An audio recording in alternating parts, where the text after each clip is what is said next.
بسم اللہ الرحمن الرحیم الحمدللہ رب العالمین وما ارسلناک الا رحمۃ للعالمین بعد از خدا بزرگ توئی قصہ مختصر۔ ناظرین، پروگرام فکر سکون کے ساتھ آپ سب کے سکون کی فکر لیے میں ہوں آپ کا میزبان اظہر اقبال صاحب۔ ناظرین محترم، آج ہم بہت خوبصورت دعائیں جو کہ ہم سونے سے پہلے اپنے رب تعالیٰ سے دعا کرتے ہوئے اس امید کے ساتھ، اس یقین کے ساتھ کہ یقیناً وہ ہماری بخشش کرے گا اور وہی ہمارا مددگار ہے، جو قرآن کریم فرقان حمید کے ذریعے اللہ رب العزت نے ہی امت محمدی صلی اللہ علیہ وآلہ وسلم کو بتلائی اور حضور صلی اللہ علیہ وآلہ وسلم نے ہم سب کو سکھائی ہے۔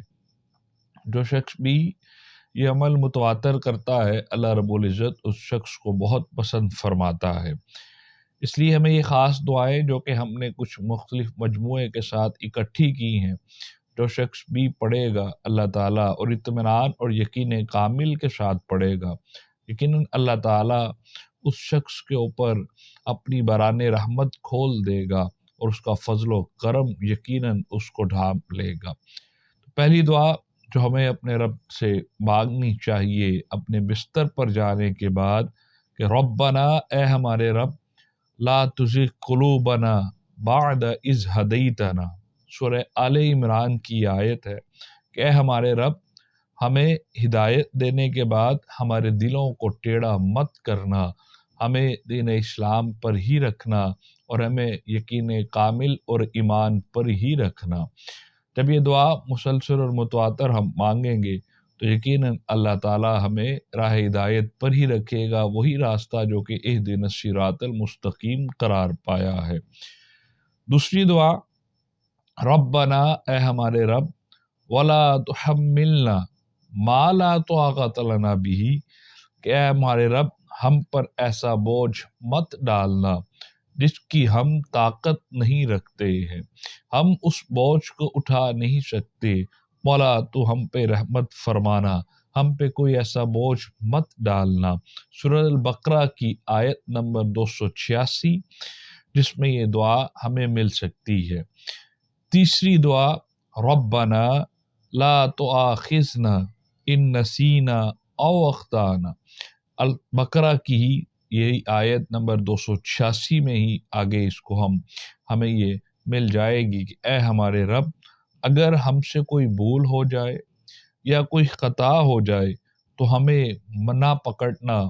ہمیں ان لوگوں میں شمار مت کرنا جس پر تو گرفت کرتا ہے ہم سے، چونکہ ہم مسلمان ہیں اور بشر ہونے کے ناطے، گناہگار ہونے کے ناطے، مولا بہت سی خطائیں مجھ سے ہو جاتی ہیں، سب سے ہو جاتی ہیں، تو ہمیں معاف فرمانے والا ہے، یقیناً ہمیں معاف فرما۔ چوتھی دعا، ربنا علیک توکلنا وإلیک انبنا، سورۃ الممتحنہ کی آیت نمبر 20 کہ اے ہمارے رب، ہم نے تجھی پر بھروسہ کیا، ہم تجھی سے رجوع کرتے ہیں۔ جو شخص مالک کائنات پر بھروسہ کرتا ہے اور اسی کی بارگاہ میں صرف اسی سے توجہ طلب رہتا ہے، اپنے رب سے ہی مانگتا ہے، کسی کے آگے ہاتھ نہیں پھیلاتا ہے، اللہ تعالیٰ اس شخص کو بہت محبوب رکھتا ہے، چونکہ کائنات اس کی ہے، وہی سب کو دینے والا ہے۔ کائنات اس کی ہو اور آپ اور ہم کسی اور کے آگے ہاتھوں کو پھیلائے، میرا مالک اس چیز کو پسند نہیں کرتا ہے۔ وہ جو شخص اس پر بن دیکھے اعتبار کرتا ہے اور بن جانے اس پر بھروسہ کرتا ہے اور اس یقین کے ساتھ کہ مالک تو ہی اس کا حل نکالے گا، تو ہی ہم پر رحمت کرے گا، تو ہی سب کو دینے والا ہے، تو ہی جس پر تو نے فضل کیا میں بھی اسی امت میں شمار ہوں، مجھ پر بھی اپنا فضل کر، مولا ضرور فضل فرماتا ہے اور بھروسہ کرنے والے کو یقیناً ضرور عطا فرماتا ہے۔ پانچویں دعا، ربنا اتمم لنا نورنا واغفر لنا، سورۃ التحریم کی آیت نمبر 80 ہے کہ اے ہمارے رب، ہمیں کامل نور عطا فرما اور ہمیں بخش ڈال، ہمارے بخشش فرما، ہم تجھ سے اپنی بخشش کی طلب کرتے ہیں، ہم اس نور کی طلب کرتے ہیں جس سے دل روشن رہتے ہیں، چہرے روشن رہتے ہیں، خیالات روشن رہتے ہیں، ہم پہ رحمت فرما۔ چھٹی دعا سورۃ البقرہ کی آیت نمبر 250 ہے، ربنا، اے ہمارے رب، افرغ علینا صبرا وثبت اقدامنا، اے ہمارے رب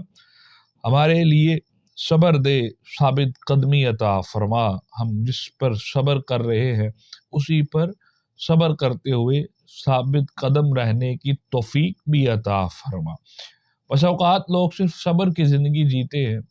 ثابت قدمی کو اپنی زندگی میں شمار نہیں کرتے ہیں، جس کی وجہ سے وہ امتحان اور وہ جو آزمائشیں ان کی زندگی میں شامل ہیں وہ اسی میں ساری زندگی گزارتے ہیں۔ صبر کے ساتھ ثابت قدمی پر رہنا، مولا کی رضا پر راضی رہنا، خوش آئین رہنا، خوشنودی کے ساتھ زندگی کو بسر کرنا، یہ بہت ضروری ہوتا ہے۔ ساتویں دعا ربنا اننا آمنا فاغفر لنا ذنوبنا، سورہ آل عمران کی ہی یہ آیت ہے کہ ہمارے رب ہم ایمان لا چکے ہیں، ہمارے گناہ معاف فرما، ہم نے تجھ پر ایمان لایا کہ تو وحدہ لا شریک ہے، ہم نے تیرے رسول صلی اللہ علیہ وآلہ وسلم کو بن دیکھے ان پر بھی یقین اور ایمان لایا، ان سے محبت کرتے ہیں۔ مولا ہم تمہارے پاس کوئی ایسا عمل نہیں ہے لیکن صرف اسی عمل کی بدولت ہمیں معاف فرما، یقیناً وہ معاف فرمانے والا ہے اور یقیناً گناہگاروں کی بخشش کرنے والا ہے۔ آٹھویں دعا ربنا آمنا فاغفر لنا وارحمنا، کہ اے ہمارے رب ہم ایمان لا چکے ہیں تو ہمیں بخش دے اور ہم پہ رحمت فرما۔ جو شخص ان دعاؤں کا مجموعہ اپنے رب کی بارگاہ میں ہر رات پیش کرتا ہے، وہ ہر رات سننے والا سنتا ہے، اور یقیناً ہم سب پر اپنا فضل، کرم، رحمت اور ہم سب گناہگاروں کو بخشنے والا ہے۔ امید کرتے ہیں اس دعا کے ساتھ کہ ہم سب مل کر اپنے رب کی بارگاہ میں ان دعاؤں کو پیش کریں گے، یقیناً وہ ہمارے لیے آسانیاں پیدا فرمائے گا۔ اجازت دیجیے فکر سکون کی ٹیم کے ساتھ السلام علیکم ورحمۃ اللہ وبرکاتہ۔